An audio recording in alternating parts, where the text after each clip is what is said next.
Bab menyempurnakan takbir di dalam ruku. An Imran bin Husain radhiyallahu anhu annahu shalla ma'a Ali radhiyallahu anhu bil Basrah faqala dzakkarana hadzal rajul salatan kunna nusalliha ma'a Rasulillah sallallahu alaihi wasallam fadzakara annahu kana yukabbiru kullama rafa'a wa kullama wada'a. Dari sahabat bernama Imran bin Husain radhiyallahu anhu. Imran bin Husain ini beliau orang Makkah, asli Qabilah Khuzai namanya, satu suku yang ada di sekitaran kota Makkah. Imran bin Husain, beliau masuk Islam karena huwa wa abuhu wa Abu Hurairah fi sanati sabi'ah, masuk Islam pada tahun 7 Hijriah bersama ayah beliau dan juga bersama Abu Hurairah di tahun 7 Hijriah memeluk agama Islam. Dan di tahun tersebut juga terjadi perang namanya Ghazwatu Khaybar, perang Khaybar. Beliau ketika masuk Islam belajar kepada Nabi Muhammad sallallahu alaihi wasallam, mulazamah, selalu mengikuti Nabi, mengambil ilmu kepada Nabi, menimba ilmu kepada Nabi, dan beliau serius hingga di waktu yang singkat, ya, kalau kita hitung masuk Islam tahun 7, Rasulullah wafat itu tahun 10 atau 11, kurang lebih 3 sampai 4 tahun. Tapi menjadi sahabat yang ahli ilmu dalam waktu yang singkat, sehingga dikatakan beliau itu ahli fikih. Beliau juga seorang yang ahli ibadah, yang zuhud, sehingga layak dijadikan qudwah, sebagai teladan. Para sahabat pernah bertanya kepada Nabi Muhammad sallallahu alaihi wasallam, dan hal ini kita juga alami, ya. Kita juga alami sebagaimana yang sahabat alami. Para sahabat pernah bertanya kepada Rasul, wahai Rasulullah, kami kalau hadir di majlismu itu khusyuk, yang kami ingat hanya Allah, yang kami ingat hanya akhirat. Namun apabila kami kembali pulang ke rumah, lupa, tidak ada lagi khusyuk, tidak ada lagi mengingat Allah. Kemudian Nabi menjawab, walladzi nafsi biyadih lau tadumuna, seandainya kalian terus menerus seperti itu, ala halikum indi, keadaan kalian berada di hadapanku di majlis, keadaan tersebut kalian jaga hingga sampai ke rumah, la safahatkumul malaika iyana, pasti di tengah jalan malaikat akan jabat tangan kepada kalian. Walakin sa'ah wa sa'ah, akan tetapi begitulah manusia, sa'ah wa sa'ah, kadang-kadang ingat, kadang-kadang lupa, kadang-kadang khusyuk, kadang-kadang lalai. Itu sifatnya kita, sifatnya manusia. Imran bin Husain, Sayyiduna Imran bin Husain, ketika mendengar hadis ini, beliau kemudian bertekad, kalau begitu setiap saatnya saya gunakan untuk ibadah dan taat kepada Allah. Maka beliau mujahadah, setiap waktunya beliau berusaha tidak terputus koneksi dengan Allah dan tidak membuang waktu sesaat pun untuk beribadah kepada Allah Subhanahu wa taala, hingga akhirnya beliau diberikan satu bisa dikatakan keramat ya, bisa dikatakan keramat, yaitu bisa mendengar salamnya malaikat. Bahkan Said Abdullah bin Muhammad bin Siddiq Al-Gummari dalam kitab Mausu'at beliau, ensiklopedia ilmu-ilmu beliau, itu menyebutkan orang yang datang ke rumah Imran bin Husain ketika mengucapkan salam, di dalam rumah ada yang menjawab salam, padahal di rumah tidak ada orang. Kemudian ditanyakan, saya mendengar ada jawaban salam di dalam rumah. Maka dikatakan, oh itu malaikat yang menjawab salam. Jadi di rumahnya itu beliau sering berkomunikasi dengan malaikat, sering mengucapkan salam kepada malaikat dan malaikat menjawab salamnya. Bahkan sering berjabat tangan dengan malaikat. Itu keramat sahabat bernama Imran bin Husain. Bahkan ulama-ulama terdahulu kalau menyebut nama Imran bin Husain, mereka berdoa, karena tiap kali menyebut nama beliau doa mustajab. Ya, ini istimewa sahabat Imran bin Husain. Keramat yang beliau dapat itu buah dari kesabaran beliau. Beliau mengalami penyakit bawasir ambien. Al-Imam Muhammad bin Sirin menyebutkan beliau juga kena penyakit sakyul batan, ada cairan-cairan di dalam perut, selama 30 tahun tanpa mengeluh. Penyakit itu beliau alami tapi tidak mengurangi ibadah beliau, kesabaran beliau. Sehingga sebab itulah Allah Ta'ala berikan keramat dengan apa? Bisa bersalaman dengan malaikat, bisa mengucapkan salam kepada malaikat dan malaikat membalas salamnya.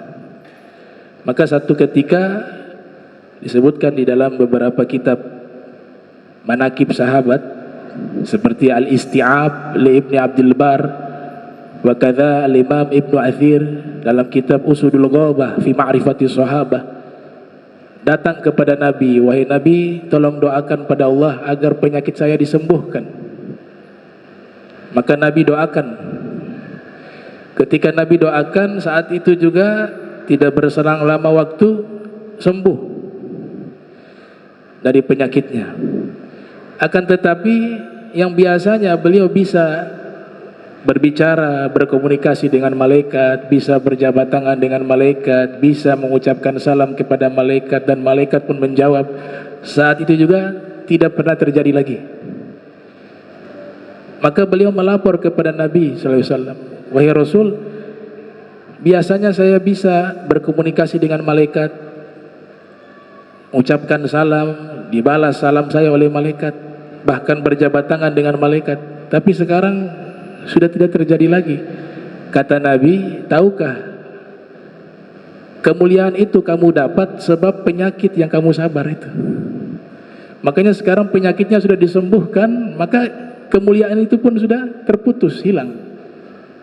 Kau dapat magom itu di saat kamu sakit selama 30 tahun, kamu bersabar dan kamu terus beribadah dan tidak pernah mengeluh. Maka Allah berikan kemuliaan itu. Sekarang sudah sembuh, maka kemuliaan itu pun hilang gitu. Maknanya tidak mengeluh bukan berarti kalau sakit tidak lapor ke dokter, bukan. Dia coba menyembunyikan di hadapan orang banyak gitu. Kalau ikhtiar berobat itu perintah Nabi Muhammad SAW. Ya. Sakit berobat sebagai ikhtiar. Nabi mengatakan, dawau mardakum bisadaqah, obatilah orang sakit kalian selain dengan lewat medis juga lewat sedekah. Berarti ada perintah dari Nabi, berobatlah kalian. Dawau mardakum bisadaqah. Nah, beliau menemani Nabi Di peperangan yang terjadi beliau selalu mengikuti Rasul SAW hingga Nabi wafat. Nah, ketika Nabi wafat, di masa khilafah Sayyidina Umar bin Khattab radhiyallahu anhu, beliau dikirim ke Basrah, ke Irak, menjabat sebagai hakim, qadhi, dan juga mengajar kepada masyarakat yang ada di Basrah perkara-perkara agama, ilmu agama. Sampai banyak murid-murid beliau yang menjadi orang-orang besar. Di antara murid beliau adalah Muhammad bin Sirin, begitu juga Al-Imam Hasan Al-Basri, termasuk salah satu murid beliau. Dari murid beliau banyak kalangan tabi'in senior yang ada di Basrah, di Irak. Al-Imam Hasan Al-Basri wa kadza Al-Imam Muhammad bin Sirin menyatakan, ma qadimal Basrata min ashabi Rasulillah sallallahu alaihi wasallam ahadun yafdul Imran bin Husain. Tidak ada yang mendatangi kota Basrah dari kalangan para sahabat Rasul seseorang yang lebih mulia dari Imran bin Husain. Itu pernyataan Imam Hasan Al-Basri. Beliau juga selalu belajar kepada Imam Ali bin Abi Thalib. Makanya hadis ini beliau riwayatkan menceritakan bahwa beliau sholat, kemudian imamnya adalah Sayyidina Ali bin Abi Thalib, karena Sayyidina Ali juga hijrah ke Irak.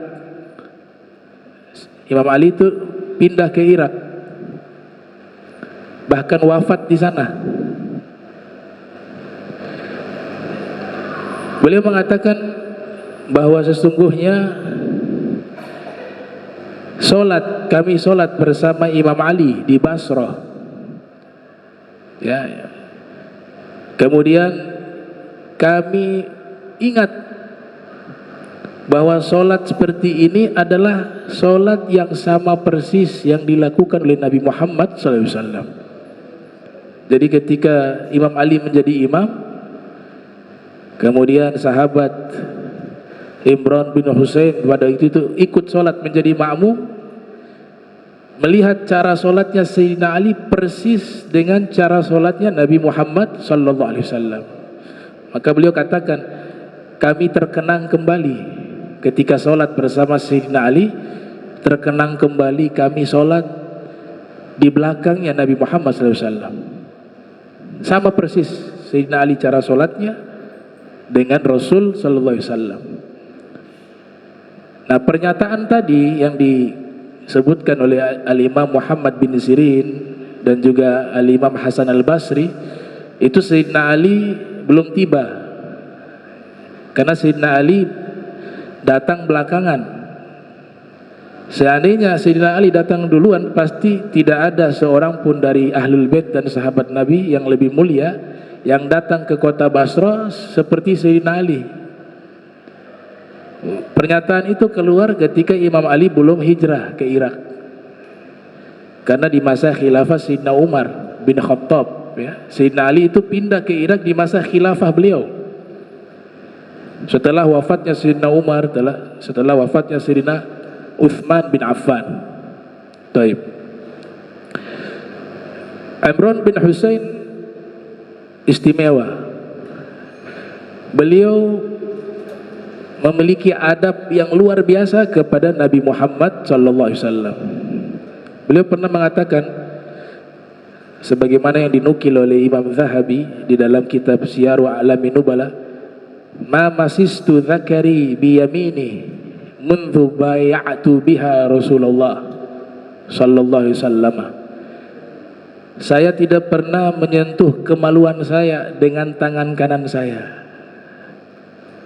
sejak tangan saya ini berbaiat dengan tangan Nabi Muhammad SAW. Ketika berbaiat kan mereka jabat tangan dengan Nabi, tangan kanan berjabat tangan dengan Nabi.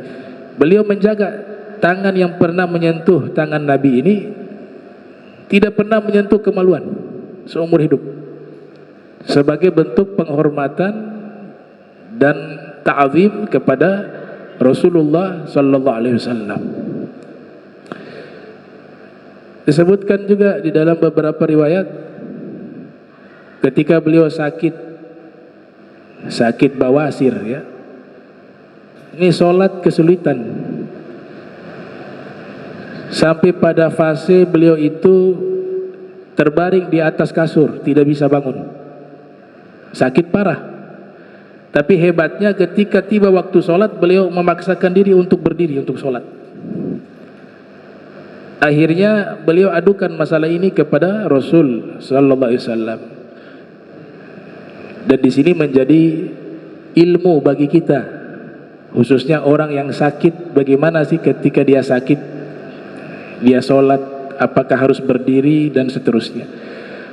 Maka ia mengatakan, kanat bi bawasir, saya kena penyakit ambeien. Fasa'altu Nabiya sallallahu alaihi wasallam, lalu saya bertanya kepada Nabi sallallahu alaihi wasallam anis sholah, terkait masalah sholat. Maka Nabi mengatakan, sholli qa'imah, sholatlah kamu dalam keadaan berdiri. Ini sholat wajib maksudnya. Fa in lam tastati' fa qa'idah, jikalau kamu tidak mampu sholat dalam keadaan berdiri, maka sholatlah dalam keadaan duduk. Fa in lam tastati' fa ala janbin, dan jika kamu tidak mampu sholat dalam keadaan duduk, maka sholatlah kamu dalam keadaan berbaring. Ini hadis riwayat beliau, sebab beliau bertanya, alhamdulillah kita dapat kemudahan. Orang sakit kalau gak bisa berdiri, sholat duduk. Kalau tidak bisa duduk juga, sholatnya berbaring. Itu barakah, ya, keberkahan daripada pertanyaan Imran bin Husain, karena beliau sakit pada waktu itu. Nah, beliau mengalami masa-masa sulit, disebut sebagai masa-masa fitnah yang terjadi di dalam Islam, yaitu peperangan antara Muawiyah dengan Imam Ali, yang sebelumnya peperangan dengan Sayyidah Aisyah dengan Sayyidina Ali, ya, namanya perang Jamal, Ghazwatul Jamal, perang unta. Pada waktu itu Uthman bin Hunayf mengutus Abu Aswad Ad-Du'ali dengan sahabat Imran bin Husain. Tatkala mendengar kabar bahwa Sayyidah Aisyah dengan pasukan sudah tiba di Irak, maka Uthman bin Hunayf mengutus Imran bin Husain dan juga Abu Aswad Ad-Du'ali untuk bertemu dengan Sayyidah Aisyah, menanyakan alasan kenapa datang ke Irak. Maka dijawab oleh Sayyidah Aisyah bahwa ingin meminta kepada Sayyidina Ali agar segera, ya, mencari tahu siapa pelaku pembunuh Sayyidina Uthman bin Affan.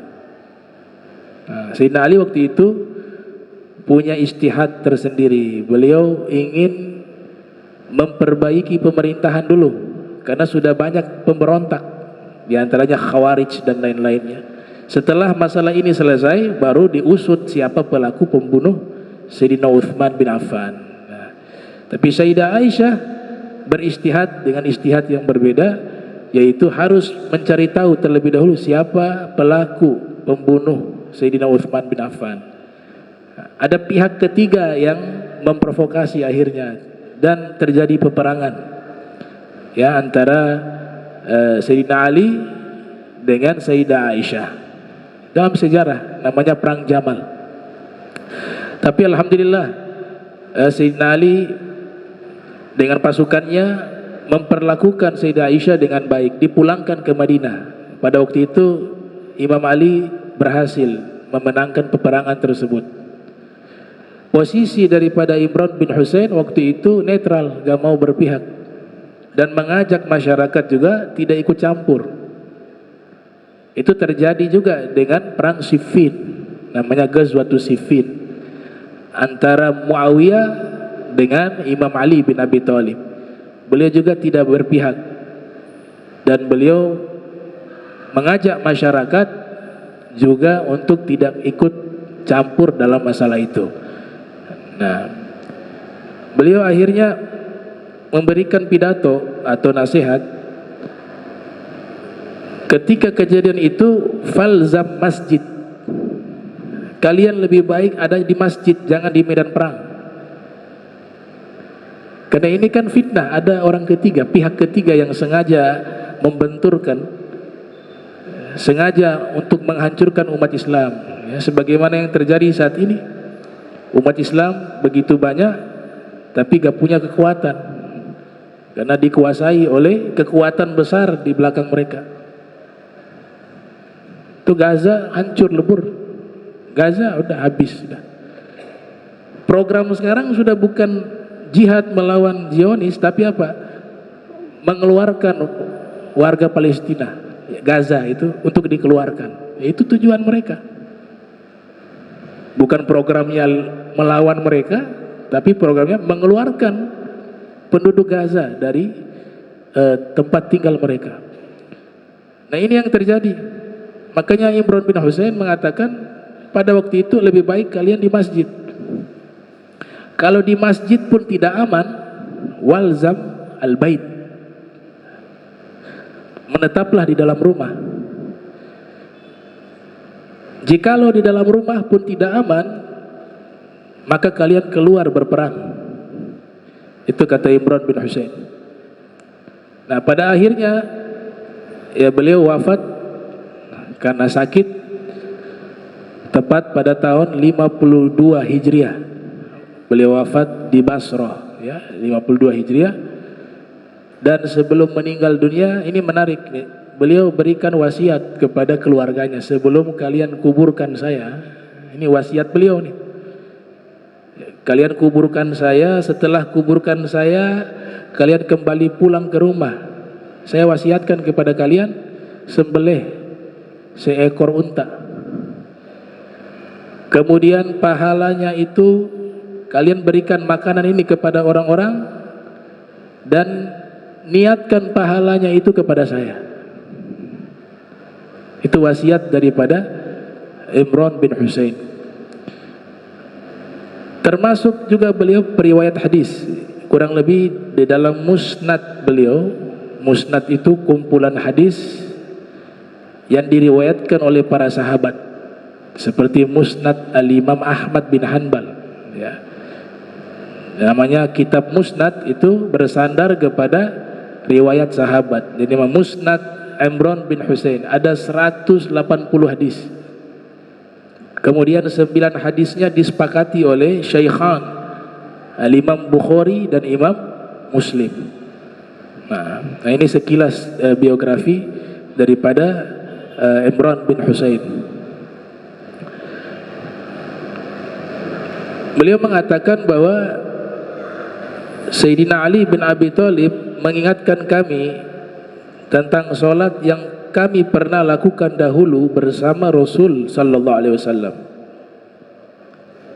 Fa dzakara annahu kana yukabbiru, yang dimana ketika solat ia takbir, membaca takbir, yukabbir, kullama rafa'ah, ketika bangkit dari ruku,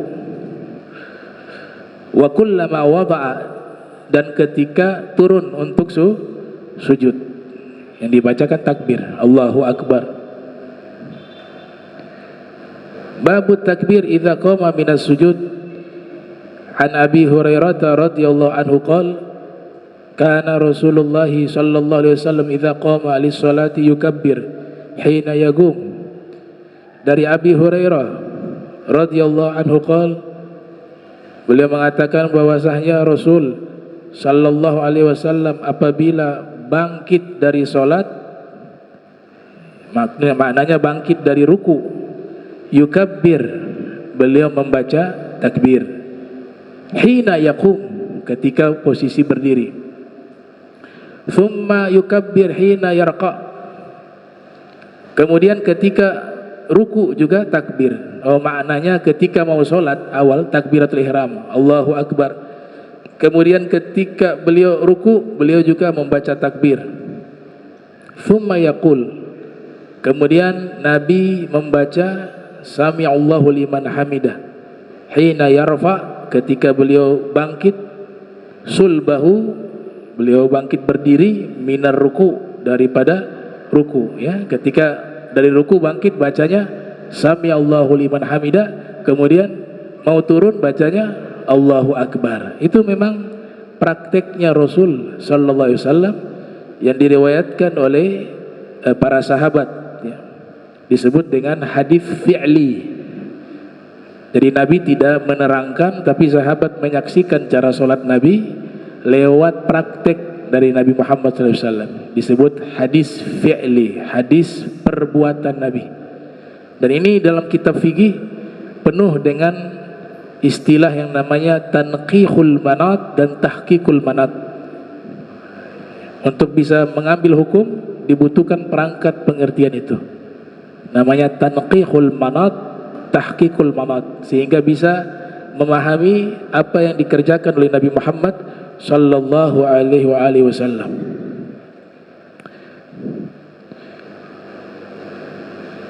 Tsumma yaqul wa huwa qa'im, kemudian Nabi membaca ketika berdiri tegak, Rabbana walakal hamd. Nah, itu paling pendeknya. Rabbana walakal hamd. Babu raf'il aqaf, ya. Babu wadhil, ya, akufi, ya, akufi, telapak, kafun. Bab meletakkan tangan, telapak tangan, alar rukab, di atas lutut, fir ruku, di saat ruku. Jadi ketika ruku sunnahnya kedua telapak tangan itu posisinya ada di lutut. Di lutut, bukan di paha atau di bawah lutut, persis di lutut, ya. Imam Bukhari membuat bab khusus dari sahabat Sa'ad bin Abi Waqqas radhiyallahu anhu, annahu shalla ila dhanbihi ibnuhu Mus'ab, qala fatabbaqtu baina kaffai thumma wada'tuhuma baina fakhidhayya fanahani abi wa qala kunna naf'aluhu fanuhina anhu wa umirna an nada'a aydiyana 'ala rukab. Nah, rukab, ya. Rukab jamak dari rukbatun, bahasa Arab. Rukbah, lutut, bahasa Arab rukbah, ya, bukan pakai qaf. Kalau qaf, rukbah itu leher, atau bisa juga budak, pakai kaf, ya, rukbah. Dari sahabat bernama Sa'ad ibn Abi Waqqas, beliau mengatakan bahwa putra beliau Mus'ab bin Abi Waqqas sholat di sampingnya, sholat di samping ayahnya. Kemudian fatabbaqtu baina kaffai, kata Mus'ab putranya Sa'ad, saya meletakkan kedua telapak tangan saya di paha ketika ruku. Jadi beliau ketika ruku kedua tangannya bukan di lutut tapi di paha. Itu artinya tatbiq, diistilahkan dengan tatbiq. Summa ya wada'tuhuma baina fakhidayya fanahani abi, lalu ayah saya melarang melakukan itu. Dan ayah saya mengatakan bahwa dahulu kami melakukan hal itu lalu dilarang, kami dilarang, yang melarang Rasul. Wa umirna an nada aydiyana 'ala rukab, dan kami diperintahkan meletakkan telapak tangan kami di atas lutut. Nah, ini hadis ada beberapa fawaid. Faedah pertama bahwa sebelum ruku itu meletakkan tangan di atas lutut, itu awalnya meletakkan di paha. Jadi pernah di awal-awal sholat meletakkan di paha.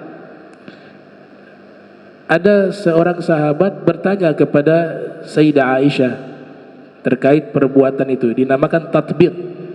Dia meletakkan tangan, kedua telapak tangan di paha ketika posisi ruku, diistilahkan dengan tatbiq. Jawaban Sayyidah Aisyah bahwa itu adalah amalia orang Yahudi. Jadi orang Yahudi juga punya satu ritual peribadatan, posisi ruku, tapi tangannya itu, telapak tangannya itu diletakkan di bagian paha, bukan lutut. Maka setelah itu dimansuh, dihapus hukum itu. Kemudian Nabi perintahkan kedua telapak tangan diletakkan di atas lutut. Al-Imam Ibnu Khuzaimah menjelaskan bahwa dari hadis ini bisa dipahami hukumnya tidak sampai haram tapi makruh. Jadi kalau ada orang sholat kemudian tangannya itu, telapak tangannya itu dia letakkan di paha, itu tidak sampai haram tapi makruh menurut Ibnu Khuzaimah. Akan tetapi sudah meninggalkan sunnah Rasul sallallahu alaihi wasallam. Kemudian hikmah berikut bahwa semua ritual ibadah ataupun tradisi ataupun kebiasaan yang dilakukan oleh orang-orang Yahudi secara khusus, Nabi selalu berusaha untuk menghindari itu. Kalau perlu berbeda, jangan sampai sama. Khaliful Yahud wan Nasara, kata Nabi. Ya. Berbedalah kalian dengan orang-orang Yahudi dan Nasara, termasuk dalam masalah ibadah. Awalnya ruku itu kedua telapak tangan posisinya di paha ketika ruku, di sela-sela paha, ada yang mengatakan demikian. Itu sudah dilakukan oleh orang Yahudi. Maka setelah itu Nabi memerintahkan untuk berbeda dengan ibadahnya orang Yahudi. Ruku tapi tangannya jangan di paha tapi di lutut. Al-Imam Ibnul Battah, ya, yang mensyarahi kitab Sahih Bukhari ini, namanya Imam Ibnu Battal, mohon maaf, bukan Ibnu Battah. Ibnu Battah ada ulama juga namanya Ibnu Battah, tapi yang mensyarahi Sahih Bukhari bernama Al-Imam Ibnu Battal. Beliau mengatakan bahwa ketika ada riwayat yang menerangkan bahwa Nabi ruku, kemudian tangan Nabi itu letaknya di paha bukan di lutut, itu hanya dilakukan oleh Nabi marratan wahidah fi hayatih, satu kali saja. Tapi karena sahabat itu selalu memperhatikan Nabi, ya, dianggap perbuatan itu dilakukan secara rutin. Ini luar biasa, ya. Artinya sahabat itu sangat perhatian dengan apapun yang dilakukan oleh Nabi. Walaupun satu kali, mereka sudah menganggap mungkin ini rutin. Padahal Nabi lakukan hanya satu kali. Jangankan cara ibadah Nabi, perbuatan Nabi, ya, rambut putih Nabi itu dihitung sama mereka. Ada berapa jumlahnya? Ya, kita sama orang terdekat kita, istri kita aja, rambut putihnya kita gak tahu berapa. Atau kita nih, rambut putih kita, istri gak tahu berapa banyak jumlahnya.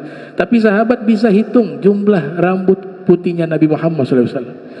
Itu artinya perhatian mereka terfokus secara total kepada junjungan mulia Nabi kita Muhammad sallallahu alaihi wasallam. Nah, insyaallah pertemuan berikut kita lanjutkan kembali. Allahumma jam'ana hadza jam'an marhuma wa tafarraqna min ba'dihi tafarrukan ma'zuma wa la tajal minna wa la minna syakila mahruma. Subhanaka bihamdika astaghfiruka wa atubu ilaik. Wa sallallahu ala sayyidina Muhammadin wa ala alihi wa sahbihi wa barik wasallam. wal afu minkum. Wassalamualaikum warahmatullahi wabarakatuh.